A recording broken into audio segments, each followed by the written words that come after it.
હવે પત્રાંક 337 મુંબઈ ફાગણ સુદ 11:30 ગુરુ 1948। ચિરંજીવ ચંદુના સ્વર્ગવાસના ખબર વાંચી ખેદ થયો। આ કોના પર છે તે લખ્યું નથી, ઉપર પાછળ નથી। ચિરંજીવ ચંદુના સ્વર્ગવાસના ખબર વાંચી ખેદ થયો। જે પ્રાણીઓ દેહ ધારણ કરે છે તે પ્રાણીઓ તે દેહનો ત્યાગ કરે છે। જે પ્રાણીઓ દેહ ધારણ કરે છે તે પ્રાણીઓ તે દેહનો ત્યાગ કરે છે, એમ આપણને પ્રત્યક્ષ અનુભવ સિદ્ધ દેખાય છે। પ્રત્યક્ષ આપણને દેખાય છે, જન્મે છે બધા મરી જાય છે, એટલે પણ ક્યારે? મરણ તો નિશ્ચિત છે, પણ ક્યારે આવે તો કે એ તો કંઈ કહેવાય નહીં। બ્રહ્મચારીજીએ લખ્યું કે જન્મે તે મરી જાય એ વાત નક્કી છે, પણ ક્યારે તો કે એ તો નક્કી નથી। કોઈ ગર્ભમાં જ મરી જાય, ગર્ભમાં જ મૂળેલો અવતર્યો, કોઈ ગર્ભમાં જ મર્યો, અથવા કોઈ બહાર જન્મીને તે વખતે મરે। કોઈ ગર્ભ વિશે મરે જન્મતા કોઈ, બાળપણમાં પણ મરે યુવાન મરતા જોઈ। યુવાન પણ મરે છે। નિયમ નહીં વર્ષો તણો મરણ અચાનક થાય, પણ એક નિયમ નક્કી ખરો કે જન્મે તે મરી જાય। કોણ ક્યારે દેહ છોડને બીજા ભાવમાં જશે તો નક્કી નથી, પણ આટલું બ્રહ્મચારી કે તો બધા જાણે છે, નક્કી જ છે કે આપણે જન્મ્યા છીએ, આ દેહ ધારણ કર્યો, માટે આ દેહ આપણને અવશ્ય છોડવો જ પડશે। કોઈ અમરપટ્ટો લઈને આવ્યા નથી, બધાને જવાનું છે। ભગવાન તીર્થંકરો જેવા પણ આ દેહને રાખી ન શક્યા।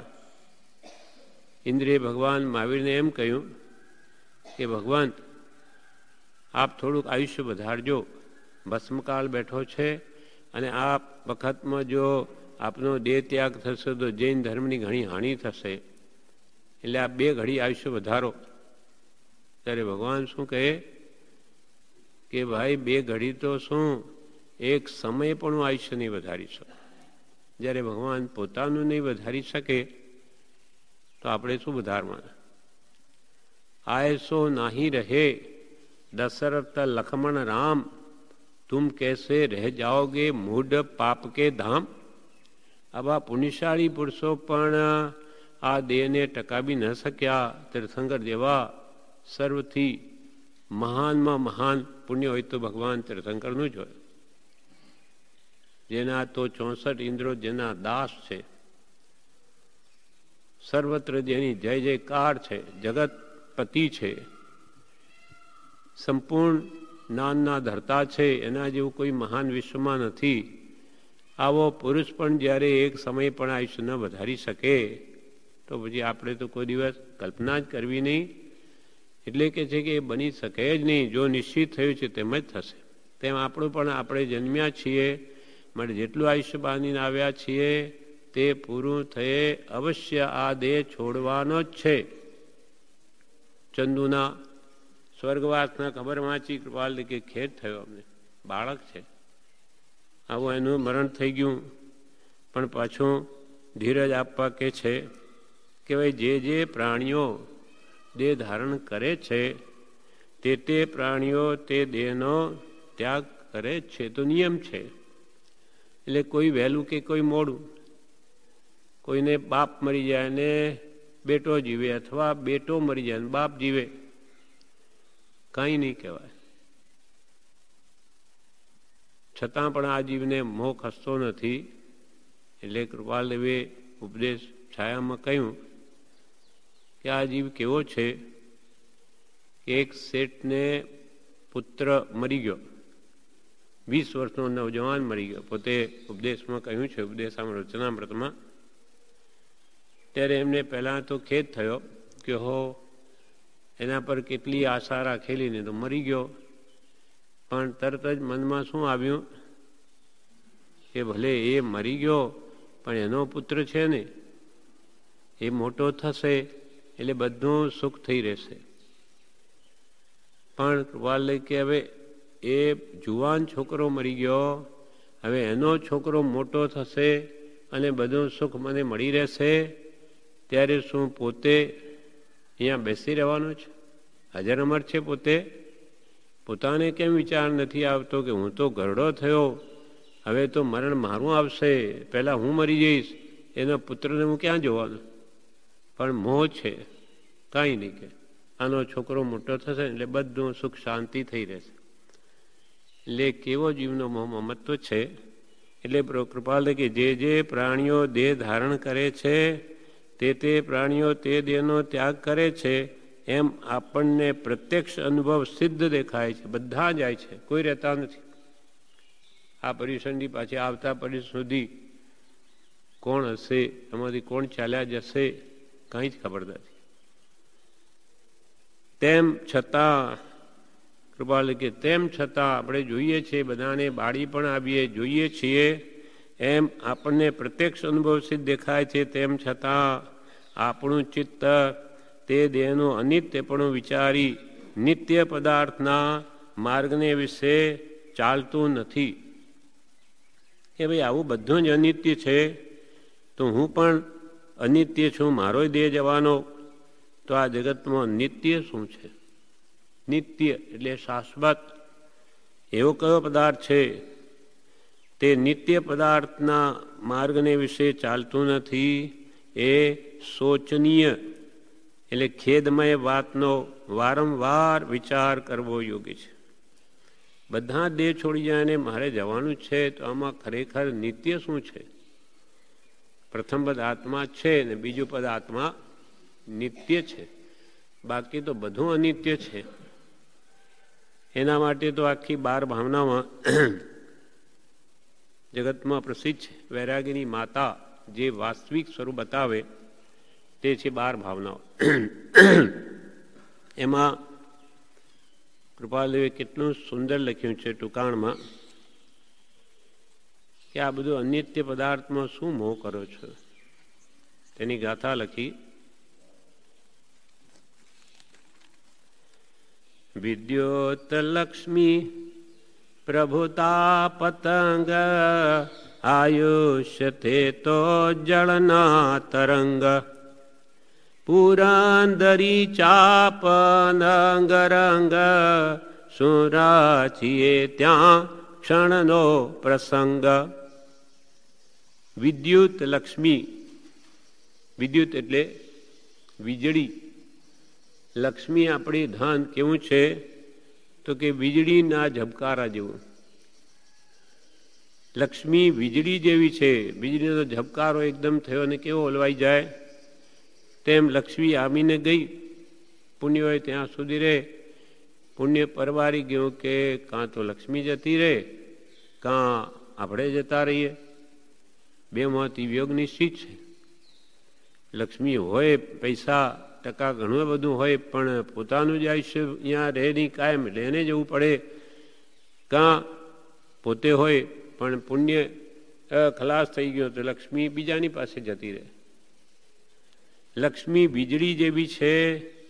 વીજળીનો ઝબકારો, કૃપાલદેવ પોતે એના અર્થ લખે છે. વીજળીનો ઝબકારો જેમ થઈને ઓલવાઈ જાય છે, તેમ લક્ષ્મી આવીને ચાલી જાય છે. અને પ્રભુતા પતંગ, પ્રભુતા એટલે અધિકાર, સત્તા, એ પણ પતંગના રંગ જેવી છે. પતંગનો રંગ એકદમ ઉડી જાય, એ બહુ પાકો રંગ ન હોય. આ પતંગ બધા ઉડાવે એ રંગ જ એવો જ વાપરે એમાં કે તરત જ ઉડી જાય. પતંગિયા રંગ જેવો. એટલે આપણી પ્રભુતા અધિકાર આત્મા હોય ને એ તો આજે છે ને કાલે જતોય રહે. કેટલા બધા નેતા થાય છે, પાછા 2-5 વર્ષમાં ઉતરી જાય. એ ક્યાં નક્કી છે કે ભાઈ હંમેશાને માટે રહેશે? એટલે સત્તા પણ અમુક પુણ્ય હોય ત્યાં સુધી ટકે, પછી એ જતી રહે. આ બધું ક્ષણિક પણ બતાવે છે જ્ઞાનીઓ. અનેક દ્રષ્ટાંતિ પછી આયુષ્ય માટે પણ કહે છે કે આપણે મરી જઈએ છીએ એનું કારણ શું? તો કે આયુષ્ય તે તો જળના તરંગ. પતંગનો રંગ જેમ 4 દિવસની ચટકી છે તેમ અધિકાર માત્ર થોડો કાળ રહી હાથમાંથી જતો રહે છે. આયુષ્ય પાણીના મોજા જેવું છે. પાણીનો મોજું એટલે પોપટા થાય પાણીમાં ઝાગ જેવા આવે એ પાછા જતા રહે તરત. જેમ કે પાણી અથડાય સમુદ્રમાં કે તળાવમાં તો એકદમ કેટલાય એમાંથી ઝાગ એ ફીણ ઊભી થાય અને એ પણ પાછા વિલય પામી જાય, મટી જાય. આયુષ્ય પાણીના મોજા જેવું છે. પાણીનો હિલોલો આવ્યો કે ગયો તેમ જન્મ પામ્યા અને એક દેહમાં રહ્યા કે ન રહ્યા ત્યાં બીજા દેહમાં પડવું પડે છે. ક્યારે આયુષ્ય નીકળીને બીજો જન્મ ધારણ કરી લે. આજે અહીંયા અને કાલે દેવલોકમાં હોય કે તિર્યંચમાં હોય. દેવલોકમાં જાય અહીંયાથી જીવતો તો પોણા કલાકમાં તો આખો ભાવ જ બદલાઈ જાય. 48 મિનિટમાં 16 વર્ષનો નવજવાન થઈને બેઠો થાય એટલે 1 કલાક પહેલા તો અહીંયા હતો ને એમાં તો કલાક પછી તો એ દેવલોકમાં છે. ભાવ બદલાઈ ગયો. એમ પાણીનો હિલોલો આવ્યો અને ગયો તેમ જન્મ પામ્યા અને એક દેહમાં રહ્યા ને ન રહ્યા ત્યાં બીજા દેહમાં પડવું પડે છે. એટલે આયુષ્ય એટલે જીવન તે તો જળના તરંગ જેવું છે, પાણીના મોજા જેવું છે. એમ વિચારીને કૃપાલ કે બધું આ જવાનું જ છે એમ જ માનજો. આપણે આવ્યા કંઈ કાયમ નથી. હંમેશા રોજ ધ્યાનમાં રાખીને માથે કાળ ભમી જ રહ્યો છે. પ્રભુ શ્રી કે લીધો કે લેશે એમ થઈ રહ્યું છે. કાળ ગટકા ખાઈ રહ્યો છે. ગટકા એટલે ગટી આપણે વસ્તુ ગળે ઉતારીએ તેમ કાળ એટલે સમય એક એકને ગટી રહ્યો છે, ખાઈ જ રહ્યો છે.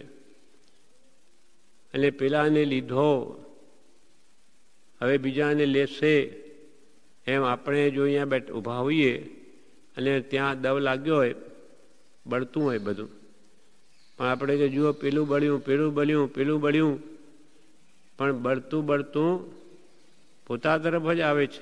એને ભાન નહીં હું અહીંયા ઊભો છું પણ આ બળતું બળતું મને મારી બળવું પડશે એ ભાન નથી. પેલો ગયો, પેલો ગુજરી ગયો, પેલો મરી ગયો તો પછી તું છું શાશ્વત છું, તારે જવાનું છે. એટલે આયુષ્ય છે ત્યાં સુધી કંઈક સત્કાર્ય, આત્મહિત, આત્મકલ્યાણ, આત્માની ઓળખાણ કરીને કરી લે અને છપની શ્રદ્ધા કરી લે. હું આત્મા જ છું, મારું કદી મૃત્યુ છે જ નહીં. મારું મરણ હોત તો હું અહીંયા આવત જ નહીં. આગલા બહુ જ મરી ગયો હોત. કેમ અહીંયા આવ્યો? મર્યો નહીં, આગલા બહુ નહીં મૂવો માટે અહીંયા આવ્યો. તો આ ભમ કેમ મરે? જે વસ્તુ આગલા બોમમાં નહીં મરી તો આજે નહીં જ મરે. આજે ન મરે, કોઈ કાળે ન મરે. અને જે આગલા બોમમાં એને કામો એટલે કર્મો એટલે કામો જે કર્યા તેનું જ ફળ આપણે અહીંયા ભોગવીએ છીએ. કંઈ બીજાનું નથી ભોગવતા. એટલે આગલા બોમમાં આપણે હતા તે જ અહીંયા છીએ તો આગળ જવા રહેવાના. એટલે આવી રીતે આત્મા દ્રવ્ય નિત્ય છે. મૂળ સ્વરૂપે આત્મા નિત્ય છે પણ પર્યાયે પલટા એની અવસ્થા બદલાય છે. પહેલાં કોઈ બીજા બ્રહ્મા હતા, આજે અહીંયા આપણે મનુષ્ય છીએ. આ સમય પૂરો થશે એટલે ફરી નવો દેહ ધારણ કરવો પડશે. જ્યાં સુધી જીવ મોક્ષે ન જાય, મુક્તિને ન પામે ત્યાં સુધી તો આ જન્મ મરણ કરવાના છે. અને જન્મ જરા અને મૃત્યુ મુખ્ય દુઃખના હેતુ. આ વારંવાર જન્મવું પડે છે અને મરવું પડે છે એ જ મોટામાં મોટું દુઃખ છે. આપણે તો ભૂલી ગયા છે જન્મનું શું દુઃખ, ખ્યાલ નથી.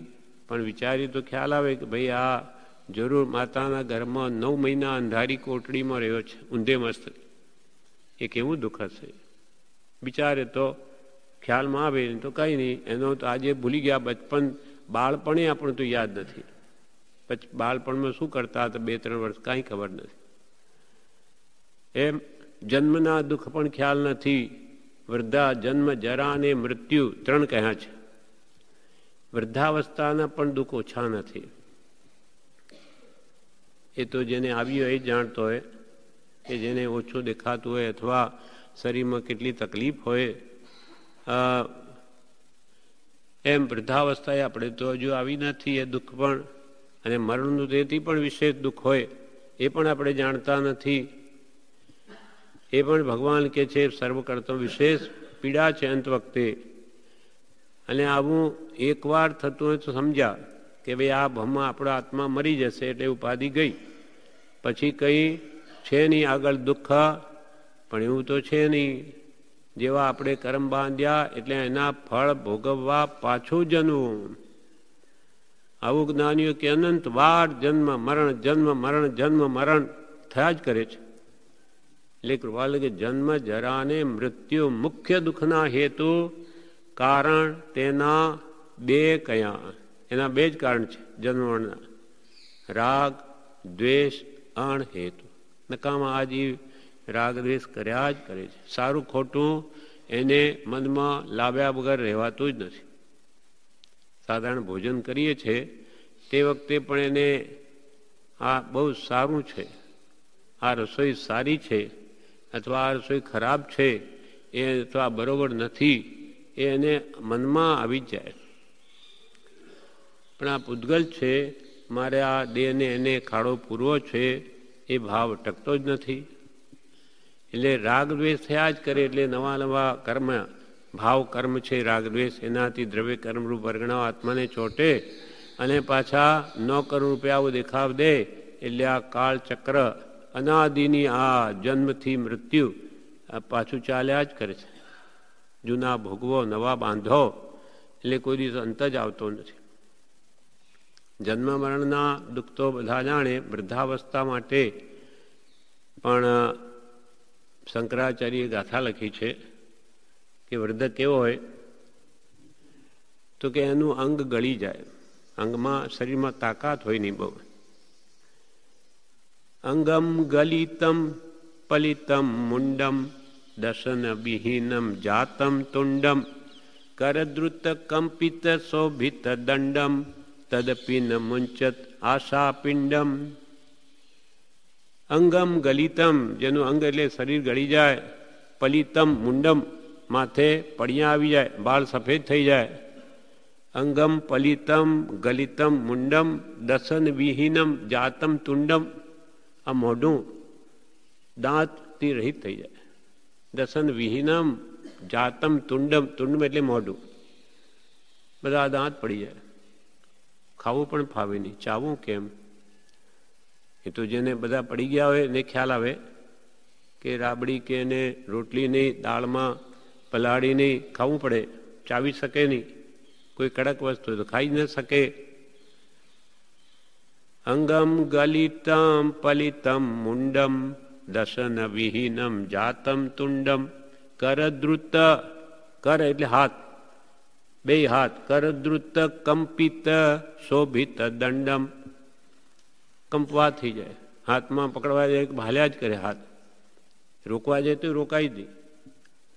કરદ્રુત કંપિત શોભિત દંડમ. હાથમાં દંડ શોભે, લાકડી. લાકડી વગર ચલાય નહીં, પડી જાઉં તો.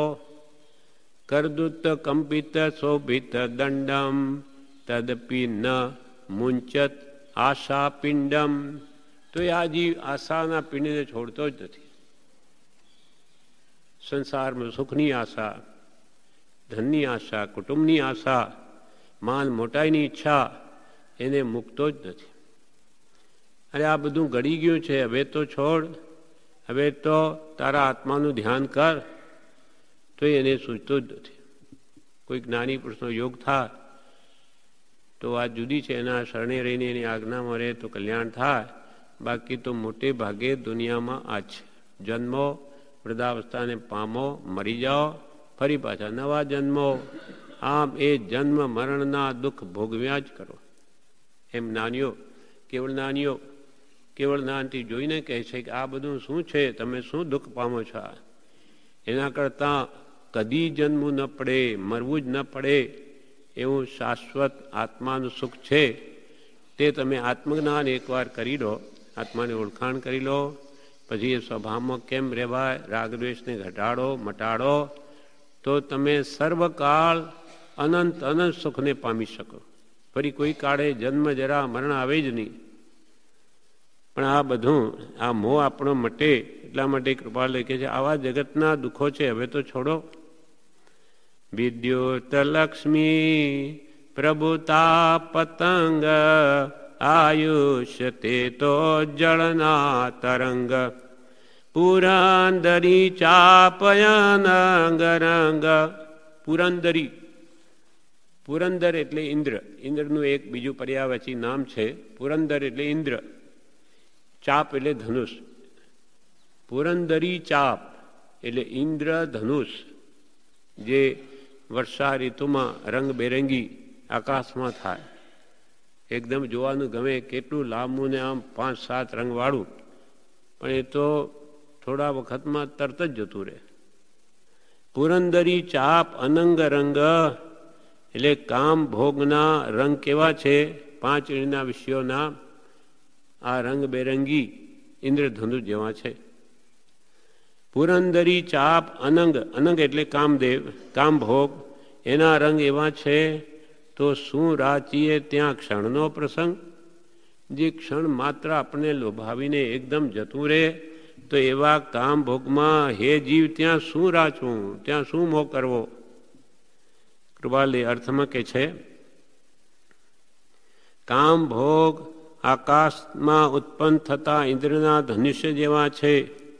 જેમ ઇન્દ્ર ધનુષ્ય વર્ષા કાળમાં એટલે ચોમાસામાં થઈને ક્ષણવારમાં લય થઈ જાય છે, તેમ યૌવનમાં કામના વિકાર ફળીભૂત થઈ જરાવયમાં જતા રહે છે. યૌવનમાં કામના વિકાર એટલે મહાપુરુષો કહે છે, કામ કેવું છે? મનરૂપી ઈંડામાંથી ઉત્પન્ન થતો કામ વિકાર, તે પણ યૌવનમયમાં ફળીભૂત થઈને વૃદ્ધાવસ્થામાં જતો રહે છે. ઉપજે મોહ વિકલ્પથી સમસ્ત આ સંસાર, અંતર્મુખ અવલોકતા વિલય થતા નહીં બાર. વાસના એવી વસ્તુ છે, ભલે શરીર થાકી જાય વૃદ્ધાવસ્થામાં, છતાં પણ મનમાં વિકાર ભાવ રહ્યા કરે. જે સત્પુરુષનું શરણ લે, વિચારે કરીને એને છોડે, તો યુવા વયમાં એના પ્રત્યે રાગ ઘટી શકે. એટલે બહુ જ સર્વનો ઉપાય છે, પણ જનરલ વાત એવી છે કે એ વિકારો ઉત્પન્ન થાય છે યુવા વયમાં. એટલે ગધા પછી શી કહેવાય? જેમ આપણી ઇન્દ્રિયો સશક્ત બનતી જાય, તેમ તેમ વિકારો વધતા જાય છે. પછી વૃદ્ધાવસ્થામાં બધું શક્તિ ક્ષીણ થઈ જાય, એટલે કે છે વિકારો પણ ઓછા થઈ જાય છે. કામભોગ આકાશમાં ઉત્પન્ન થતા ઇન્દ્રના ધનુષ જેવા છે. જેમ ઇન્દ્ર ધનુષ્ય વર્ષાકાળમાંથી ક્ષણવારમાં લય થઈ જાય છે, તેમ યૌવનમાં કામના વિકાર ફળીભૂત થઈ જરાવયમાં એટલે વૃદ્ધાવસ્થામાં જતા રહે છે.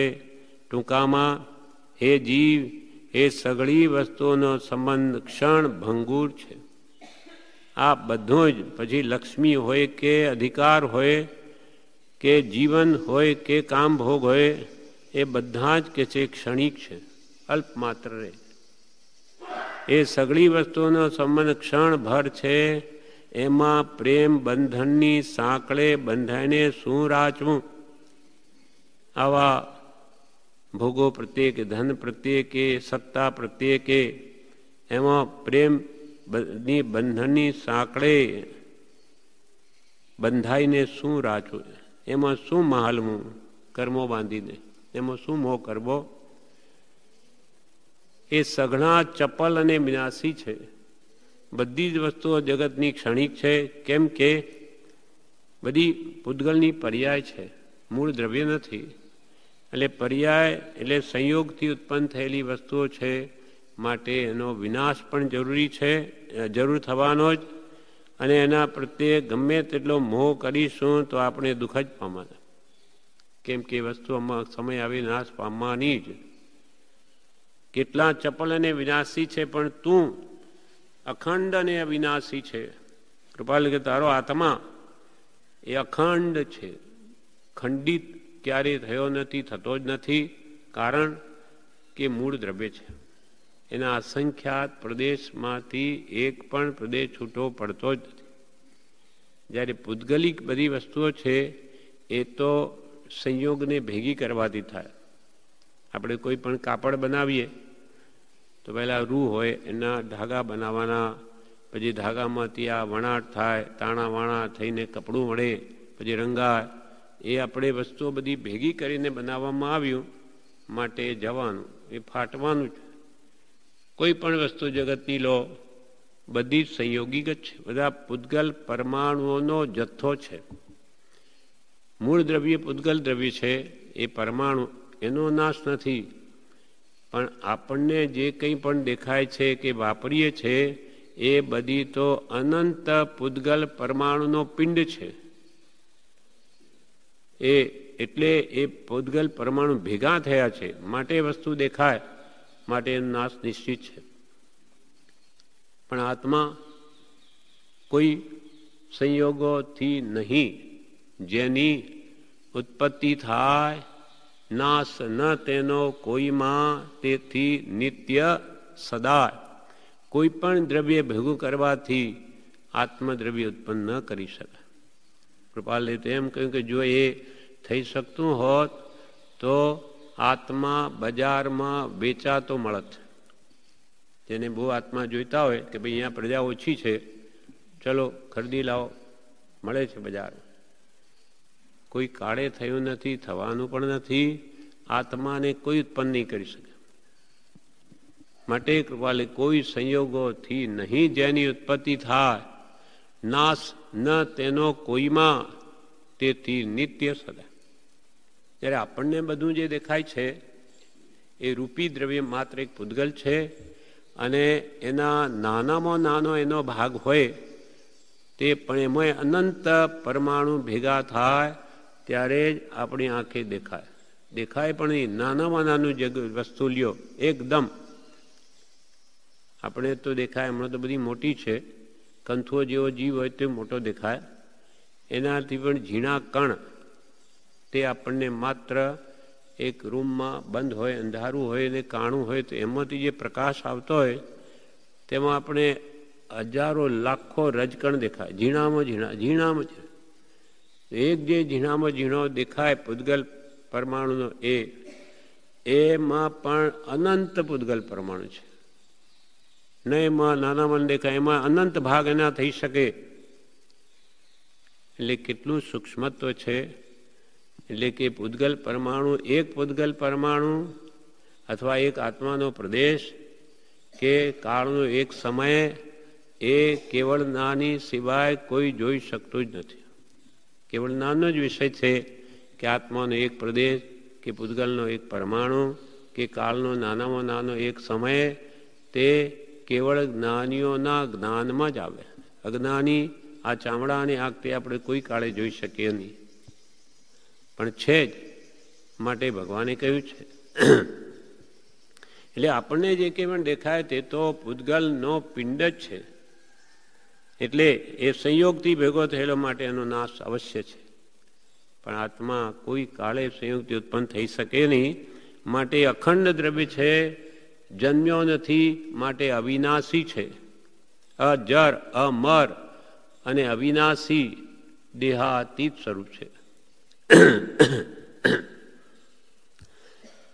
તો કૃપાલ કે આવું બધું ક્ષણિક પણ છે, એમાં તમે પ્રેમ વધારે કરશો તેટલા સમય આવે વધારે દુઃખી થશો.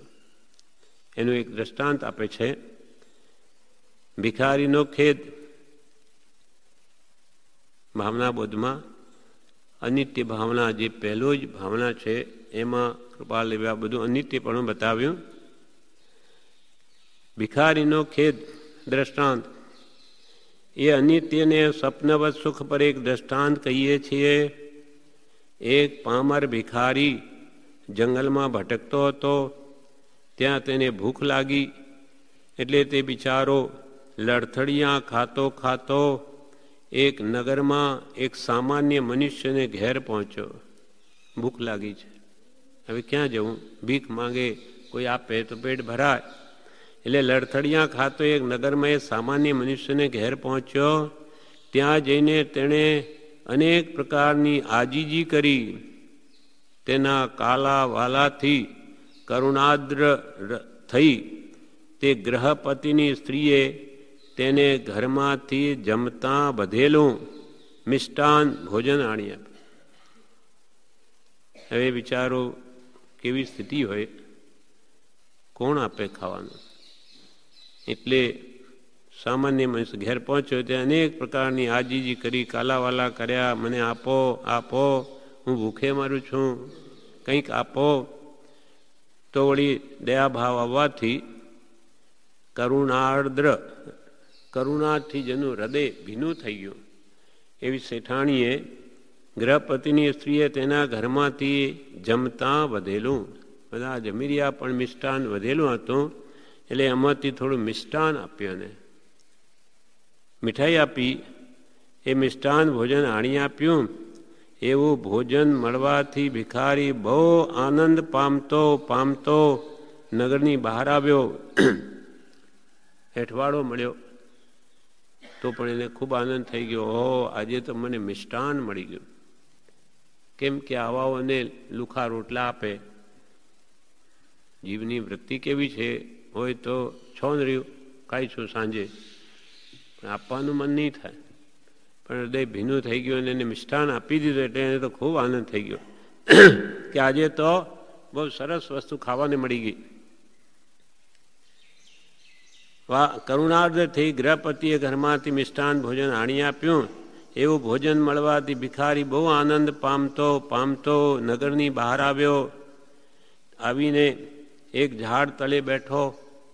ત્યાં જરા સ્વચ્છ કરીને એક બાજુએ અતિ વૃદ્ધતાને પામેલો એવો પોતાનો જળનો ઘડો મૂક્યો. અતિ વૃદ્ધતાને પામેલો ઘડો એટલે કે ઘણો જૂનો, ઘણા કાળનો જે માટલું હોય ને, નવા નવા ક્યાંથી લાવે? ખાવાનું ન મળે તો માટલું વળી ક્યાંથી લાવે?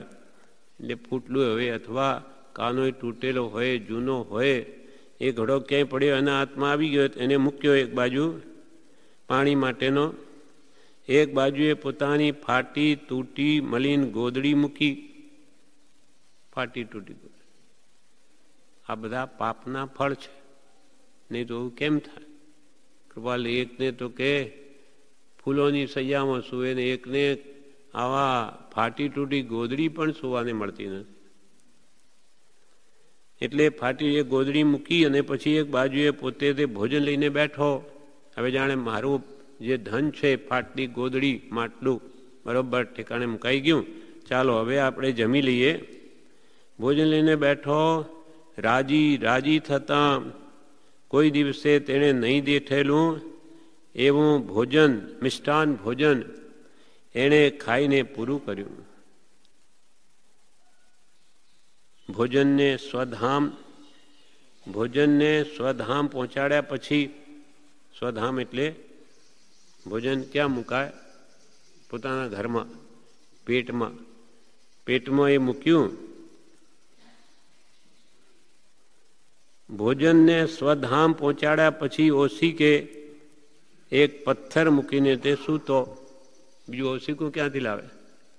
એક પથ્થરો લાવીને માથા નીચે મૂકી દીધો. આ ઓશિકું મૂકીને સૂતો. ભોજનના મદથી જરા વારમાં તેની આંખો મીચાઈ ગઈ. માદક ભોજન મળ્યું છે, મિષ્ટાન. આપણને આવા માદક ભોજન કરવા શા માટે ના પાડે? કે ભાઈ તને પ્રમાદ આવશે, પછી સીધું સુવાનું જ મન થશે.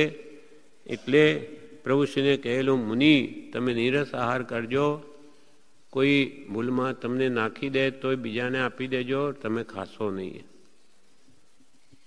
એટલે માદક ભોજનના મદથી જરાવારમાં તેની આંખો મીચાઈ ગઈ. તે નિદ્રાવશ થયો. ત્યાં તેને એક સ્વપ્ન આવ્યું.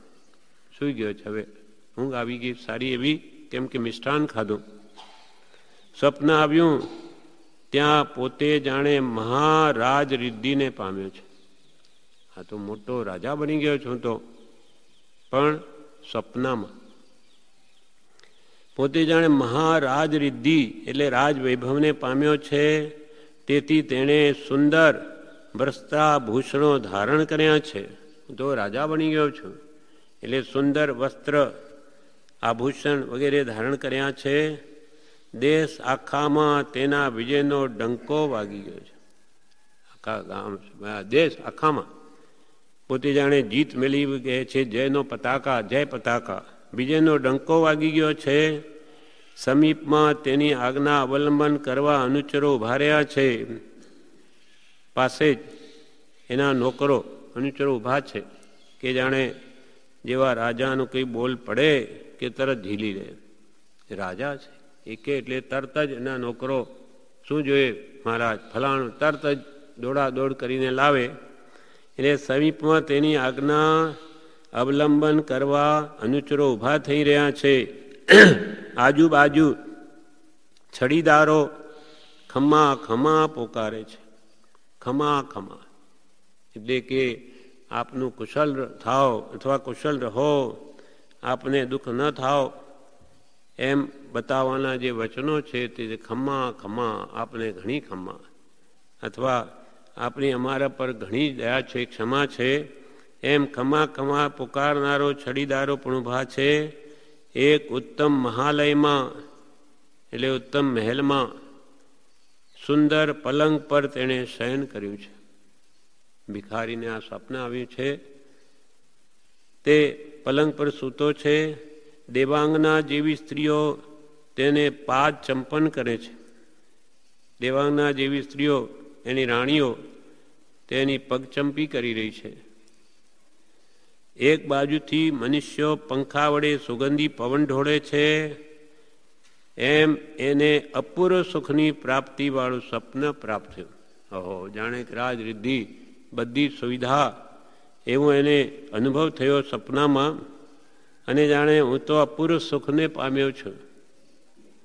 સપનાવસ્થામાં તેના રોમાંચ ઉલસી ગયા. ખૂબ ખૂબ આનંદ થયો સપનામાં. આવું મને તે જાણે પોતે ખરેખર તેવું સુખ ભોગવે છે એવું તે માનવા લાગ્યો. જાણે ખરેખર હું તો આ સુખ ભોગવું જેમ માનવા લાગ્યો. એવામાં સૂર્યદેવ વાદળાથી ઢંકાઈ ગયો. વીજળીના ઝબકારા થવા લાગ્યા. મેઘ મહારાજ ચડી આવ્યા. સર્વત્ર અંધકાર વ્યાપી ગયો. મુશળધાર વરસાદ પડશે એવો દેખાવ થઈ ગયો. અને ગાજ વીજથી એક સઘન કડાકો થયો. કડાકાના પ્રબળ અવાજથી ભય પામીને સત્વર તે પામર ભિખારી જાગ્રત થઈ ગયો. વરસાદ જંગલમાં સૂતો છે એટલામાં તો ઘનઘોર ઘટા આકાશમાં થઈ વીજળીના ઝબકારા થવા લાગ્યા. કૃપાલદેવે કેવી સુંદર ભાષા વાપરી છે. મેઘ મહારાજા ચડી આવ્યા ઉપર, અને સર્વત્ર અંધકાર વ્યાપી ગયો. મુશળધાર એટલે જોરદાર વરસાદ પડશે એવો દેખાવ પણ થઈ ગયો. અને ગાજ વીજથી એટલે મોટી ગર્જના સાથે, વીજળી કેવો કોઈ વાર બહુ જ ગર્જના થાય, વાદળાઓ ટકરાય, એ ગાજવીજથી એક સઘન કડાકો થયો. ભયંકર અવાજ થયો, મોટો સઘન કડાકો એટલે ઘણો મોટો અવાજ થયો.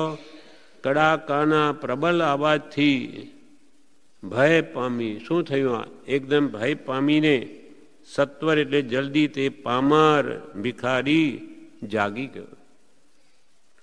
હવે આખું જાણે અનંત સુખ ભોગવતો તો ક્યાં ગયું બધું? જાગીને જુએ છે તો નથી તે દેશ કે નથી તે નગરી, નથી તે મહાલય કે નથી તે પલંગ, નથી તે ચામર છત્ર ધરનારા કે નથી તે છડીદારો, નથી તે સ્ત્રીઓના વૃંદ કે નથી તે વસ્ત્રાલંકારો, નથી તે પંખા કે નથી તે પવન, નથી તે અનુચરો કે નથી તે આજ્ઞા, નથી તે સુખવિલાસ, નથી તે મદોન્મત્તતા. જુએ છે તો જે સ્થળે પાણીનો વૃદ્ધ ઘડો પડ્યો હતો તે સ્થળે તે પડ્યો છે.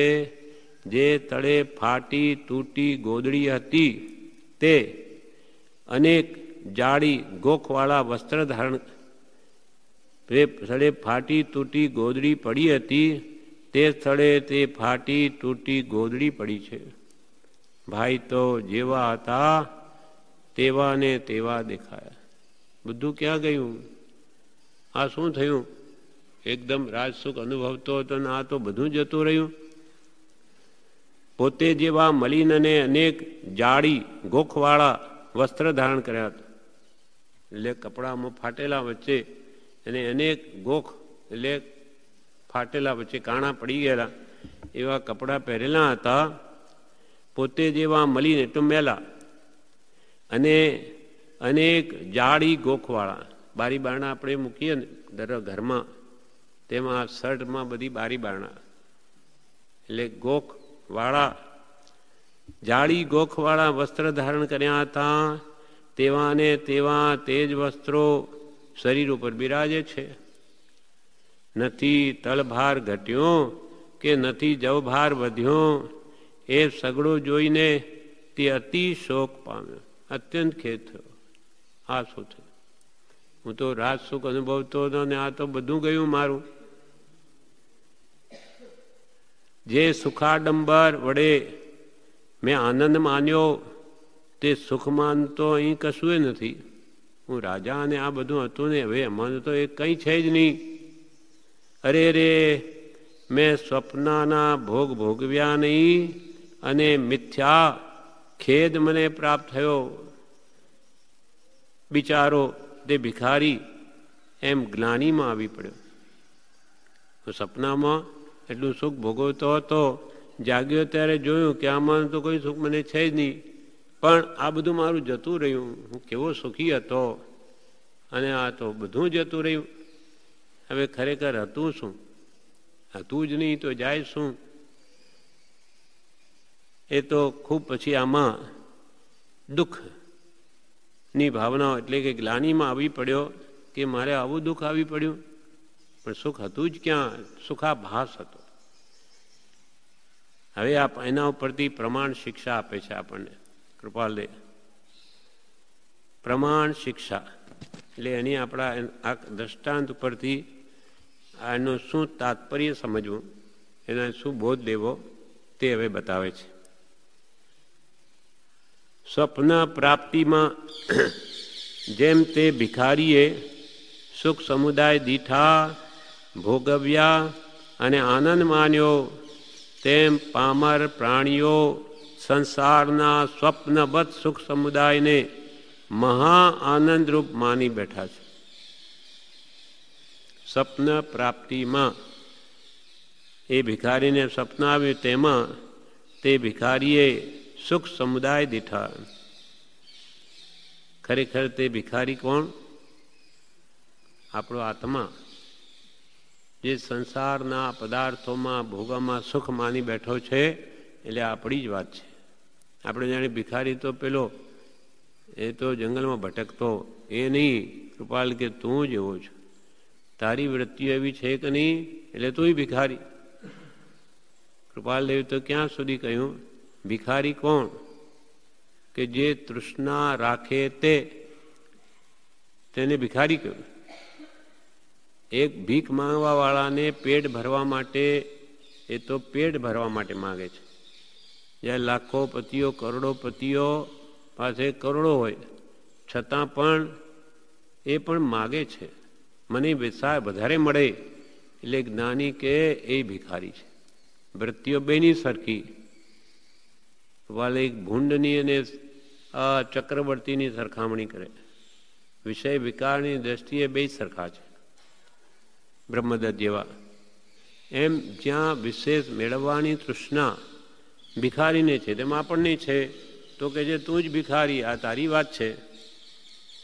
સ્વપ્ન પ્રાપ્તિમાં જેમ તે ભિખારીએ સુખ સમુદાય દીઠા ભોગવ્યા અને આનંદ માન્યો, તેમ તેવી જ રીતે પામર પ્રાણીઓ એટલે આપણે પામર પ્રાણીઓ, આ સંસારમાં રહેલા જીવો, જેમ તેમ પામર પ્રાણીઓ સંસારના સ્વપ્નબદ્ધ સુખ સમુદાયને, આ સંસારમાં સપના જેવા ઇન્દ્રિય સુખોને, સપના જેવા છે.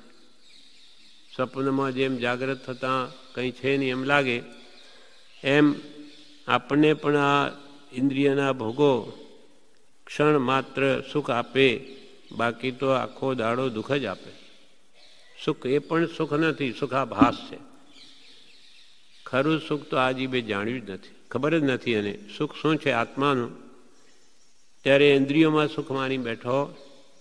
તેમ પામર પ્રાણીઓ, પામર આપણને પામર કયા જ્ઞાની, હું પામર શું કરી શકું. તેમ પામર પ્રાણીઓ સંસારના સ્વપ્નવત, સ્વપ્ન જેવા સુખ સમુદાયને મહા આનંદ રૂપ માની બેઠા છે. સંસારના સુખ તેવા જણાય છે, મહાન માની બેઠા છે. જેમ તે સુખ સમુદાય જાગૃતિમાં તે ભિખારીને મિથ્યા જણાયા. જે મેં ભિખારી સ્વપ્નમાં જણાવ્યું તો રાજવૈભવ ભોગવું, પણ જાગ્યો જાગૃતિમાં એ ભિખારીને મિથ્યા જણાયા, ખોટા જણાયા. તેમ તત્વજ્ઞાન રૂપી જાગૃતિ વડે સંસારના સુખ તેવા જણાય છે. તત્વજ્ઞાન રૂપી જાગૃતિ, એમ આપણા આત્માને પણ સત્પુરુષના બોધે જો આત્મ જાગૃતિ આવે, જણાય સત શું અસત શું, તો કે છે એને પણ આ ઇન્દ્રિયના સુખો એ ભિખારી પેઠે એને તુચ્છ જ જણાય. પણ તત્વજ્ઞાનની જાગૃતિ વડે તે આ સંસારના સુખો પછી એને મિથ્યા જણાય, ખોટા જણાય, માત્ર કર્મ બંધન કરનારા જ જણાય. પણ ક્યારે? તત્વ જ્ઞાન રૂપી જાગૃતિ વડે. તત્વજ્ઞાન કોણ આપે? તત્વજ્ઞાનીઓ. જ્ઞાની પુરુષ આપણને બોધ આપે છે કે આ ઇન્દ્રિય સુખો તને પરાધીન બનાવે, દુઃખી કરે, મહાન ત્રિવિધ તાપાગ્નિમાં ઢકેલી જાય, જન્મ જરા મરણ વધારનારા થાય, અહીંયા પણ તને બહુ બળતરા આપે, દુઃખ આપે. એ બધું જ્યારે એને સમજાઈ જાય સહી રીતે, ત્યારે કે છે તને પણ આ ભિખારીની જેમ જ પરિણામે ખેદ જ ઉપજાવનાર છે એમ લાગે. ત્યાં સુધી સુખ બુદ્ધિ થાય, કેમ કે એના પર આપણને ખબર નથી માટે. એટલે કૃપાલે લખે છે જેમ તે સુખ સમુદાય જાગૃતિમાં, એટલે જાગ્યો ત્યારે તે ભિખારીને મિથ્યા જણાયા. તેમ તત્વજ્ઞાન રૂપી જાગૃતિ, જ્ઞાની પુરુષના બોધથી વાત સમજાઈ જાય ત્યારે જાગ્યો ગણાય. એ જાગૃતિ વડે સંસારના સુખ સંસારી જીવને તેવા જણાય છે, એને મિથ્યા જણાય, ખોટા છે, એમને દુઃખ જ આપનાર છે. એ જ્ઞાની પુરુષના બોધથી જ્યારે વાત સમજાય ત્યારે એને લાગે ખરેખર હું દુઃખ જ ભોગું છું. સપનાના ભોગ ન ભોગવ્યા છતાં તે ભિખારીને શોકની પ્રાપ્તિ થઈ. એ સપનામાં તો જાણે હું કેટલો મોટો રાજા થઈ ગયો, બધે મારી આણ મનાય છે, એને મનમાં આનંદ છે, ને તરત જાગ્યો કે બધું કાંઈ છે જ નહીં. એટલે ઉડતું એને સુખ એને હવે દુઃખનું કારણ થઈ ગયું. સપનાના ભોગ તો ન ભોગવ્યા, કેમ કે એ તો કાલ્પનિક હતા. છતાં જેમ તે ભિખારીને શોકની પ્રાપ્તિ થઈ, એને શોક થઈ ગયો, ખેદ થયો કે આ શું થયું, મારું બધું ક્યાં ગયું, પણ હતું જ નહીં. તેમ પામર ભવ્યો સંસારમાં સુખ માની બેઠા છે અને ભોગવ્યા તુલ્ય ગણે છે.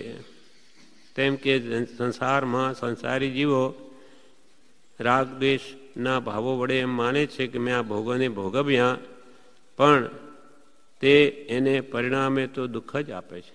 ભલે માને કે હું સંસારમાં જો સુખી છું, પણ નાનીઓ કે એને લઈને જ તું ત્રિવિધ તાપાગ્નિ ભોગવે છે. તને માનસિક ચિંતાઓ, શારીરિક દુઃખ કે ઉપાધિ પણ આ સંસારિક ભોગોમાં સુખ બુદ્ધિને લઈને જ છે. એ જો ઘટી જાય, મટી જાય તો એને કોઈ દુઃખ નથી. એટલે કૃપાલે પ્રમાણ શિક્ષામાં કહ્યું, ભિખારીનું દૃષ્ટાંત આપીને કે તેવી જ રીતે પામર ભવ્યો પણ સંસારમાં સુખ માની બેસે છે અને આને રાગદ્વેષના ભાવો વડે એ સુખોને ભોગવ્યા તુલ્ય ગણે છે, પણ તે ભિખારીની પેઠે પરિણામે ખેદ, પશ્ચાતાપ અને અધોગતિને પામે છે. તેમ આ સંસારી જીવો જાણે અમે સુખી છીએ, બધી રીતે સુખી છે. જેની પાસે પૈસો હોય, કોઈ કે ભાઈ આ તો બહુ સુખી છે. સુખી એટલે શું? સુખી એટલે એને બંગલો છે કે મકાન છે, સ્ત્રી છે, પુત્ર છે, દુકાન છે, કમાણી છે, એટલે એ સુખી, બહુ સુખી છે. આ બધું હોય સુખી. જ્યારે જ્ઞાનીઓ એને સુખી કહેતા જ નથી. સુખ તો એ સમજ્યો જ નથી. સુખ શું છે? આ જગતની વ્યાખ્યા છે, જગત જીવોની. જ્યારે જ્ઞાની પૂછો તો કે આ બધું ઉપાધિ છે.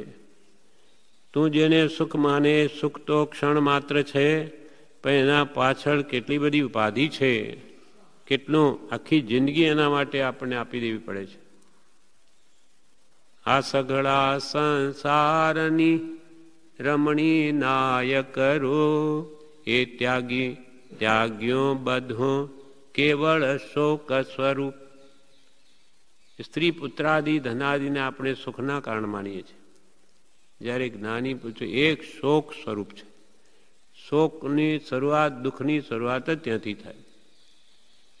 પ્રિય કર્યો ના કોઈ જન ત્યાં સુધી સુખી ગણાય, સંગ કર્યો જ્યાં પ્રિયનો દુઃખ જીવ દુઃખે હોમાય. દુઃખમાં હોમાઈ ગયો, કોઈને મારાપણું કર્યું, આ મારી સ્ત્રી કે મારો પુત્ર, ત્યાંથી દુઃખની શરૂઆત થઈ. એમ જ્ઞાનીઓનું માનવું છે. આપણને તો એમ કેમ થાય છે? કેમ કે આપણે અનાદિથી મોહનીય કર્મને આધીન છે. એ મોહ, દર્શન મોહ આપણને જ્યાં સુખ નથી ત્યાં સુખ બધી કરાવે છે, અને જ્યાં ખરું સુખ છે એ માનવા દેતો જ નથી. એ છે મિથ્યાત્વ અથવા દર્શન મોહનું બળ છે. એ પણ મોહની કર્મનો જ ભેદ છે. અને તેનું બીજું છે ચારિત્રમોહ. એને લઈને મિથ્યા બુદ્ધિ, સુખમાં સંસારમાં સુખ બુદ્ધિ થઈ એટલે પછી એ ગ્રહણ કરે, રાગદ્વેષ કરે, એટલે ખરેખર સુખને બદલે દુઃખ જ વોરી લે છે.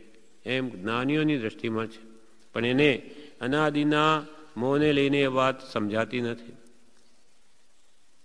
પણ હવે કંઈક સમજાયું હોય તો એ જ્ઞાની કે હવે એવા ભાવના કરવાની કે મને સ્વપ્ને પણ આ સંસારનું સપનું પણ નહીં હોવું જોઈએ. એકલો રહી ભગવાનની ભક્તિ કરી આ મને સંસાર માણવાની ભાવના ન થાય તો પછી કોણ મને બાંધી શકે? એવી ભાવના જો આ ભાવમય ભાવે તો એ આગળ આ દુઃખ ના આવે. એટલે બ્રહ્મચારીજીએ પત્ર પ્રજ્ઞાબોધમાં લખ્યું છે, કેદ સમોગ્રહવાસ ગણ પગ બેડી નિજનાર, સ્વજન સિપાઈ સાચવે સંકટ રૂપ આહાર. કેદ સમો ગ્રહવાસ. આપણે ઘરવાસને સુખરૂપ માનીએ, જ્યારે જ્ઞાની કહે તો કેદ છે તારી. કેદમાં માણસને પૂર્યો હોય તો ક્યાંય જઈ નહીં શકે ઈચ્છા પ્રમાણે. કેદ સમો ગ્રહવાસ ગણ પગ બેડી નિજનાર. પોતાની સ્ત્રી પગમાં બેડી પડી છે. જેમ બેડી જેલમાં નાખે તો ક્યાંય જઈ નહીં શકે, તેમ હાથે કરીને બેડી પહેરે છે. પાવ મેં બેડી પડત હે ઢોલ બજાઈ બજાઈ. પાછો કે આ તો પ્રસંગ છે ભાઈ મોટો, સાનો મારે બેડી પહેરવાનો, એટલે બધા આવજો ને રાજી થાય. આ બધું મોહનું પ્રાબલ્ય છે કે પોતે બંધાય છે, એની સ્વતંત્રતા હણાય છે. પાવ મેં બેડી પડત હે, કેવી રીતે? ઢોલ બજાઈ બજાઈ. ઢોલ બજાવે, આજ તો પ્રસંગ છે આવો બધા. એમ કેદ સમો ગ્રહવાસ ગણ પગ બેડી નિજ નાર, સ્વજન સિપાઈ સાચવે. જેમ જેલમાં નાખ્યા પછી જેલર કે બહાર હોય એને બહાર જવા ન દે, ક્યાંય જવું હોય તોય, એમ સ્વજન સિપાઈ, સિપાઈઓ જેવા છે આપણા સ્વજન. સ્ત્રી રૂપી તો બેડી, અને પુત્ર પુત્રી એ કોણ છે? સિપાઈ જેવા, ક્યાંય જવા નહીં દે. આજે પણ છોકરા ભણતા હોય, ભાઈ નહીં આવી શકો, છોકરાઓ ભણે છે, શું કરીએ, કોઈ છે નહીં. એટલે એ સિપાઈ જેવા છે, આવવા નહીં દે સત્સંગ આદિમાં. હવે ક્યારે મોટો થાય ને ક્યારે એને પોતાનો કરતો થાય ત્યાં સુધી આપણે બંધાયેલા જ. 18, 20, 20 વર્ષ, 25 પછી પાછા એના છોકરા થાય, એટલે એને સંભાળવા પડે. છોકરું નાનું છે, મારા છોકરાને બહુ નવી છે, કોણ સંભાળે? એમ કરીને તોય પડ્યો રહે. મૂળ પોતાનો જ મોહ છે, પછી ભલે મોહ દયા કહેતો હોય. એન સ્વજન સિપાહી સાચવે ને, અને આહાર શું છે? સંકટ રૂપ આહાર. અનેક પ્રકારના સંકટો છે ગ્રસ્તને. મુનિને તો 22 પરીક્ષા કહ્યા, પણ અગણિત ગ્રસ્તને કેડે. ગ્રસ્તને તો અગણિત પરીક્ષા, ડગલે ને પગલે એને તો અનેક ઉપાધિઓ આવે, અને પછી ઉપાધિઓના કારણે વ્યાધિઓ પણ આવે. માણસ થાકે ક્યાં સુધી, કોને રાજી રાખવા? સ્ત્રીને રાખવું, પુત્રને રાખવું, એના બધા કેટલા સગાવાલા, એને ઘેર નહીં જાય તો તમે તો આવતા જ નથી. વેવાય એનું કંઈ મરતા સુધી એનો અંત જ નથી. એટલે એ માણસ દુઃખી જ થાય એમ વિચારીને પણ એને હવે જે થઈ ગયું છે એ તો કંઈ બીજું થાય નહીં, પણ ભવિષ્યમાં હે ભગવાન મને આ ગ્રસ્તાવસ્થાનું સ્વપ્ન પણ નહીં વધ્યું, મારે ઉપાધિ નહીં જોઈએ, હું તો મારા આત્માનું કલ્યાણ કરું એવો જોગ મળજો. એટલે કોઈ મહાપુરુષના ઘરમાં જન્મ થાય તો થજો, કોઈ તીર્થંકર ભગવાનના તો સદા મને બાળપણથી જ એવા સંસ્કાર મળે તો આગળ જતાં મારા આત્માનું કલ્યાણ કરી શકું.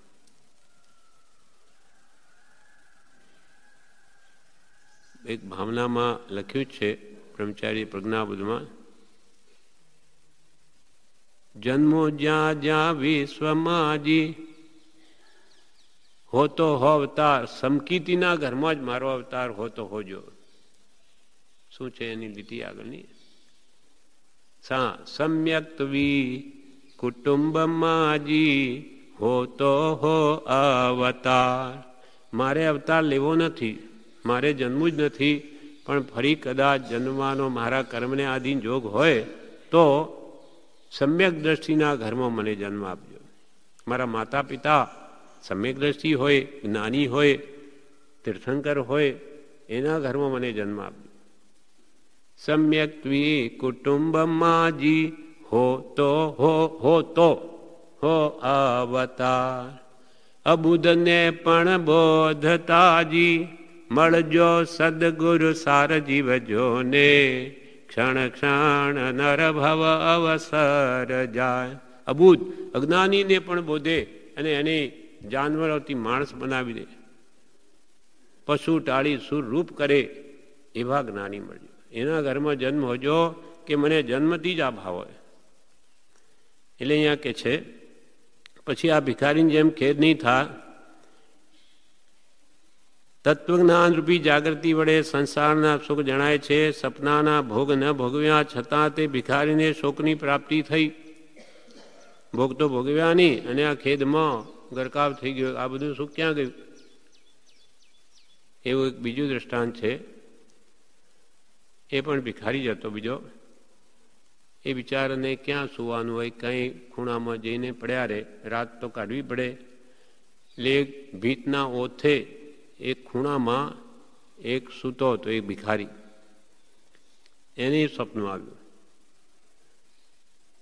કે હું તો મારા તો લગ્ન થઈ રહ્યા છે, અને લગ્નમાં પણ કોના સાથે? રાજકુમારી સાથે. રાજકુમારી સાથે મારા લગ્ન થઈ રહ્યા છે. એટલે બ્રાહ્મણે એમ કહ્યું કે ભાઈ ચાલો તમારો હાથ આપો, હસ્તમેલાપ કરાવું.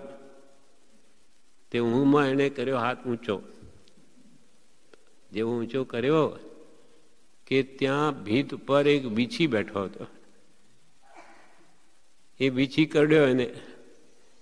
એટલે એક મહાપુરુષે લખ્યું છે કે સપનામાં શાદી કરી રાજકુમારી સાથ, વીછી કરડ્યો હાથને રોયો સારી રાત.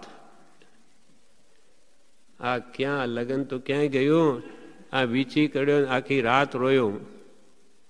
એમ આજી સંસારમાં સુખ માની બેસે છે, પણ એને કેટલા દુઃખ છે. જો મધ્યસ્થાથી વિચારે તો એને સવારથી સાંજ સુધી કેટલું દુઃખ છે, કેટલી ઉપાધિ, કેટલો પ્રપંચ, કેટલા બધા કરવા પડે છે. એમ તેમ પામર ભવ્યો આપણા માટે કૃપાલુ કે છે, તેમ પામર ભવ્યો સંસારમાં સુખ માની બેસે છે અને તેને ભોગવ્યા તુલ્ય ગણે છે, પણ તે ભિખારીની પેઠે પરિણામે તો એનું ખેદ જ આવે. એનું ફળ પશ્ચાતાપ અને અધોગતિને પામે છે. જો સત્પુરુષ ન મળે તો આવા સંસારમાં મારું કરી અને દુર્ગતિએ ચાલ્યો જાય, અધોગતિને પામે છે. સપનાની એકે વસ્તુનું સત્યત્વ નથી, તેમ સંસારની એકે વસ્તુનું સત્યત્વ નથી. સપનાની કઈ વસ્તુ સાચી? બધું જ ખોટું ઠર્યું એનું. તેમ આ સંસારની એકે વસ્તુનું સત્યત્વ નથી. કૃપાલ કે આપણે સંસારમાં ગમે તે વસ્તુ કે આ સુખરૂપ છે જ નહીં, બધી કાલ્પનિક છે, બધું કલ્પનાથી ઊભું થયેલું છે. એટલે કૃપાલ આ જ ગાથા લખી છે, ઉપજે મોહ વિકલ્પથી, મોહના વિકલ્પો કરી અને આ સંસાર ઊભો થાય છે. ઉપજે મોહ વિકલ્પથી સમસ્ત આ સંસાર, અંતર્મુખ અવલોકતા વિલય થતા નહીં વાર. અંતરદ્રષ્ટિ કરે કે આ સંસાર ભાવ નીકળતા વાર ન લાગે. તેમ સંસારની એકે વસ્તુનું સત્યત્વ નથી, બંને ચપલ અને શોકમય છે. એટલે સપનાનું સુખ કે આ પ્રત્યેક સંસારી જીવોનું સુખ બંને ચપળ છે, બંને ક્ષણિક છે અને બંને શોકમય છે. એટલે કે અનેક પ્રકારની ચિંતા ઉપજાવનાર છે. આવું વિચારી બુદ્ધિમાન પુરુષો આત્મશ્રેયને શોધે છે. આવું વિચારી જે બુદ્ધિમાન લોકો છે એ તો આત્મકલ્યાણને શોધે છે. મારું કલ્યાણ શામાં છે એ શીઘ્ર ઉપાય કરી અને આ આપણને માનવજન મળ્યો છે એવા વિચારવાન પુરુષો, બુદ્ધિમાન એટલે વિચક્ષણ પુરુષો, તે જેને સત્પુરુષનો યોગ થયો છે એ તો કે આવો સંસાર દુઃખમય છે અને મધ્યસ્થતાથી વિચારી આત્મકલ્યાણને શોધે છે. એવી અનિત્ય ભાવના આપણને કૃપાલે બતાવી. આ અનિત્યપણું તો અનેક શાસ્ત્રોમાં મહાપુરુષોએ ભણ્યું છે. જેમ કે પ્રજ્ઞાબોધમાં પણ ઋષભદેવ ભગવાન એમને હવે સંસાર છોડવાનો સમય આવી ગયો છે. એટલે ઇન્દ્રિયે એક ઉપાય કર્યો કે હવે એમને જાગૃતિ કેમ આપવી. એટલે પોતે રાજમહેલમાં બેઠા છે, રાજા છે, 83 લાખ પૂર્વ તો ઘરમાં રહ્યા છે, 84 લાખનું આયુષ્ય છે. હવે એમને જાગૃતિ આપવા માટે ઇન્દ્રિયે શું કર્યું? ત્યાં સંગીત ચાલી રહ્યું છે, નર્તકી નાચી રહી છે રાજ દરબારમાં. એટલે ત્યાં એક એવી નર્તકીને મૂકી, અપસરા દેવાંગના, જેનું આયુષ્ય બહુ જ અલ્પ છે, અડધા કલાકમાં મરી જવાની છે, એવી તેને મૂકી. એટલે એ ત્યાં નાચી રહી છે, એટલામાં એકદમ ત્યાં નાચતી મરી જાય છે. એટલે આમ નીચે આમ બેઠીને પછી 2 મિનિટ પછી ઊભી થઈ. પણ ભગવાનને અવધિ જ્ઞાન છે, ભગવાન 3 જ્ઞાનના ધરતા હોય. ભગવાને વિચારે આમ પડી કેમ રહ્યા? થોડી વાર પાછી જોયું કે એ તો મરી ગઈ છે. ત્યાં તરત જ ઇન્દ્રે બીજી મૂકી. ઓહો, આવું ક્ષણિકપણું! એ ક્ષણિકતાનો વિચાર આવતા ભગવાને થયું બસ હવે આ સંસાર છોડવો છે. એટલે એ ગાથા લખી છે આમાં પ્રજ્ઞાબોધમાં, ઋષભદેવ ભગવાનના જીવનમાં. ઋષભ જિનેશ્વર ચિંતવેજી જગમાં ધ્રુવ ના કોઈ. જગતમાં કોઈ ધ્રુવ શાશ્વત છે જ નહીં. ઋષભ જિનેશ્વર ચિંતવેજી જગમાં ધ્રુવ ના કોઈ. નીલંજ સારસ દાખવીજી, નીલંજ સા એ દેવીનું નામ હતું. નીલંજ સારસ દાખવીજી ગઈ તેવો સૌ હોય જીવ જોને. ક્ષણ ક્ષણ નરભવ અવસર જાય. જેમાં કેવી નાચતા મરી ગઈ તેમ આપણું હવે મૃત્યુ થઈ જશે અને હજુ આપણે આ શું કરી રહ્યા છે? એવી જાગૃતિ ભગવાનને આ નિમિત્તથી આવી ગઈ. એવો નિમિત્ત નેમિનાથ ભગવાનના પૂર્વમાં પણ બનેલું. એ રાજા બહાર રજવાડીએ ગયેલા ફરવા મંત્રી સાથે, ત્યાં એક મળદું નહીં, ત્યાં બગીચામાં જુએ છો તો એક નવજુવાન પોતાની સ્ત્રીઓ સાથે બેઠો છે, સંગીત ચાલી રહ્યું છે, ભિખારીઓને દાન પણ આપે છે. તો એવા છે કોણ આવા દેવ જેવો? ત્યારે મંત્રીને નેમિનાથ ભગવાનનું પૂર્વભાવ રાજા હતા, ત્યારે ત્યાં જોયું કે આ કોણ છે? ત્યારે મંત્રી કે એ તો આપણા નગરના શેઠનો પુત્ર છે, શેઠ પુત્ર છે. તેનું શું નામ છે? અનંગદેવ છે. તો આ તો દેવતાય સુખ ભોગવે. રાજી થયા રાજા. એટલે આમ નહીં કે આ બધું છે તો આજના હોય, સતયુગની વાત છે. કલિયુગમાં આવવું જોઈએ તો આને આટલું સુખ કેમ, એનું કેમ ઓછું થાય અથવા લઈ લઉં.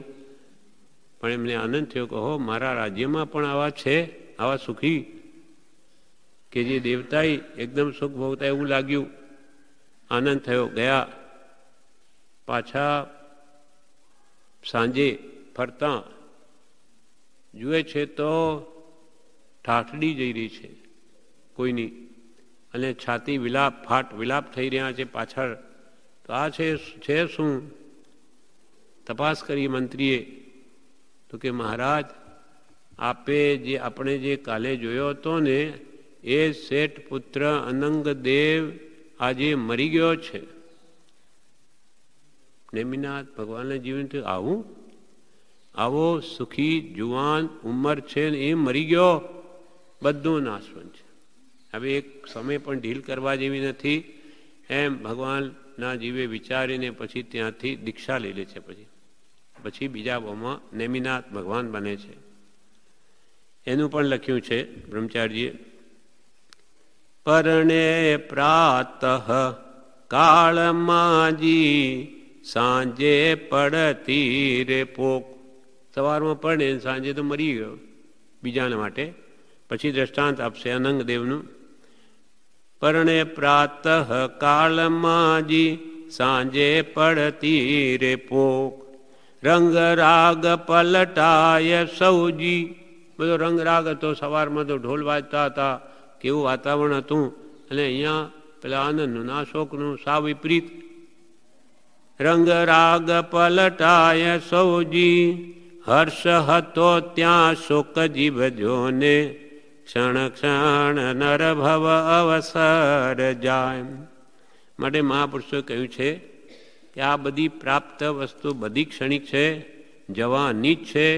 આયુષ્ય પણ જવાનું, કુટુંબ પણ નાશ પામવાનો કે પોતે જવાનો. માટે કે છે કોઈમાં મોહ કરવા જેવું નથી. ફરી બ્રહ્મચારીજી એક લખ્યું છે, આલોચના મોટીમાં છે. ધન તન નારી પુત્ર મિત્ર સૌ બે દિન ના મહેમાન. સંધ્યા રંગ સમાન સુકીર્તિ વિષયો વિષ સમાન રે. અતિ આનંદકારી જનહિતકારી ભવ દુઃખહારી નામ તમારું નાથ. ધન હોય કે તન આપણું શરીર, કે નારી સ્ત્રી, કે પુત્ર, કે મિત્ર, સૌ બે દિનના મહેમાન. બે દિન એટલે અલ્પ સમય માટેના જ બધા છે. પછી તો જવાના જ. આપણે જવાનો કે જાય જવાના જ. પેલા સ્ત્રી જાય પેલા પુરુષ જાય જવાના જ છે. પેલા પુત્ર મરે કે પિતા મરે જવાના જ છે. ધન તન નારી પુત્ર મિત્ર સૌ બે દિન ના મહેમાન. સંધ્યા રંગ સમાન સુકીર્તિ.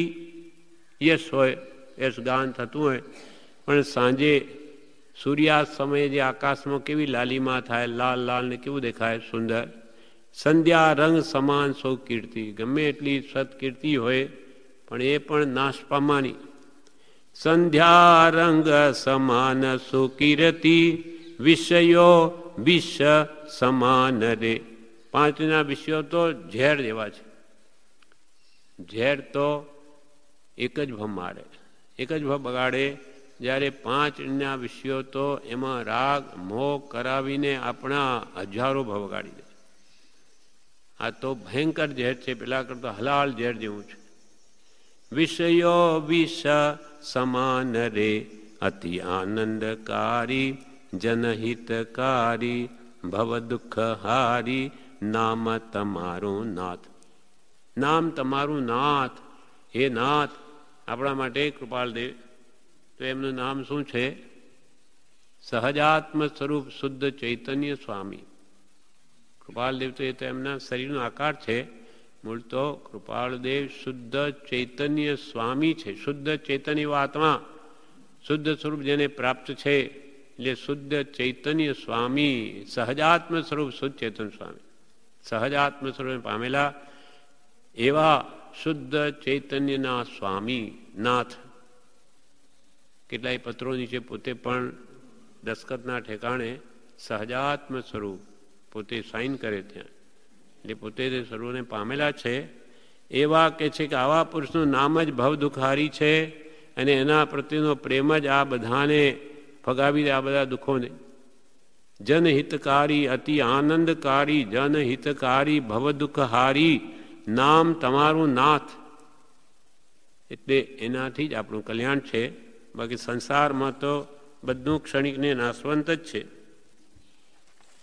એટલે આ પત્રમાં આપણને કહ્યું કૃપાલદેવ કે આ બધું સમજીને આ મોહ છોડી દો. ચિરંજીવ ચંદુના સ્વર્ગવાસના ખબર વાંચી ખેદ થયો. જે જે પ્રાણીઓ દેહ ધારણ કરે છે તે પ્રાણીઓ તે દેહનો ત્યાગ કરે છે. ગ્રહણ કર્યો નવો. અહીંયા જ આપણે આ બધું મોટું શરીર થયું તો અહીંયાના પૂતગલો ભેગા કરીને થયું. આ કંઈ ત્યાંથી લઈ આવ્યો નથી. ત્યાંથી તો જીવ અસંખ્યાત પ્રદેશ એના અહીંયા આવ્યો. સાથે શું હતું?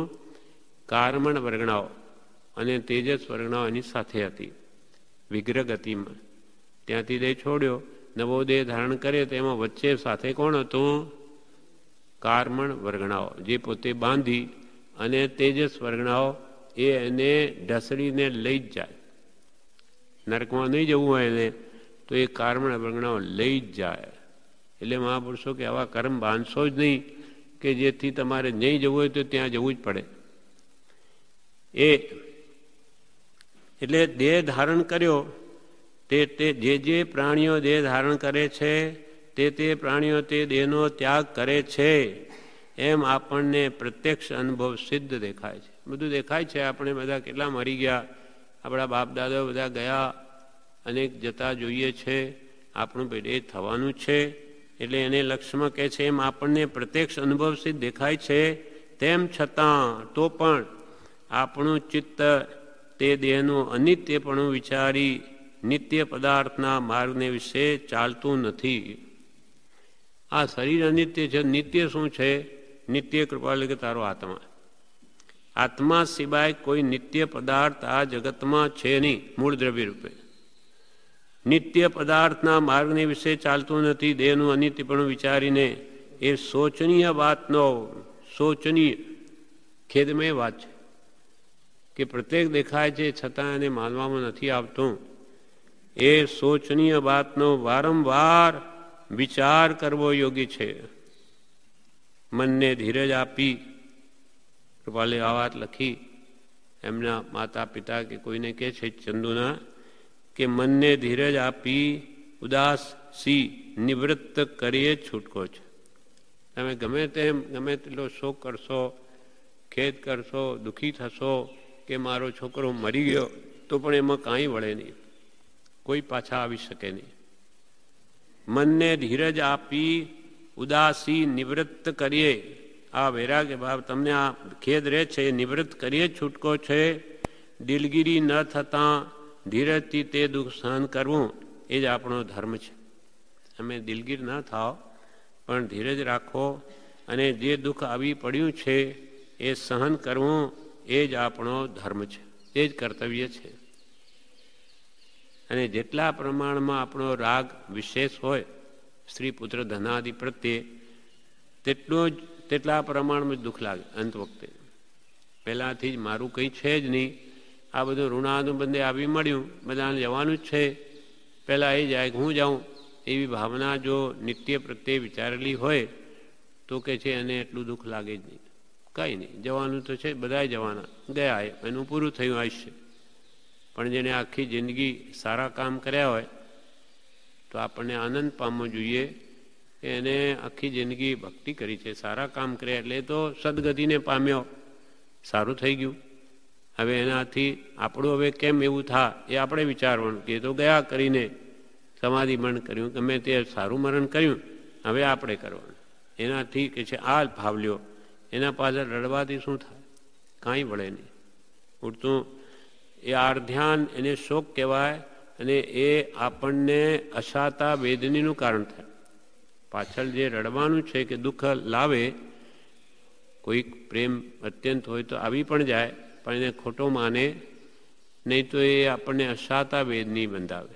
એ કર્મ એવા બાંધાય, આ આર્ત ધ્યાન છે, શોક કરીએ આપણે કોઈની પાછળ મર્યા પાછળ તો આપણે એનાથી એ તો પાછા ન આવે, પણ આપણને એવા કર્મ બંધાય કે આપણને પાછું દુઃખ આવે, અશાતા આવે, શરીરમાં રોગ આવે. તો એવી ભૂલ કોણ કરે? એટલે મહાપુરુષો કહે છે મનને ધીરજ આપી ઉદાસી નિવૃત્ત કરીએ છૂટકો છે, દિલગીરી ન કરતા ધીરજથી તે દુઃખ સહન કરવું એ જ આપણો ધર્મ છે. આત્માનો સ્વભાવ પણ એ છે, શોક કરવાનો છે નહીં.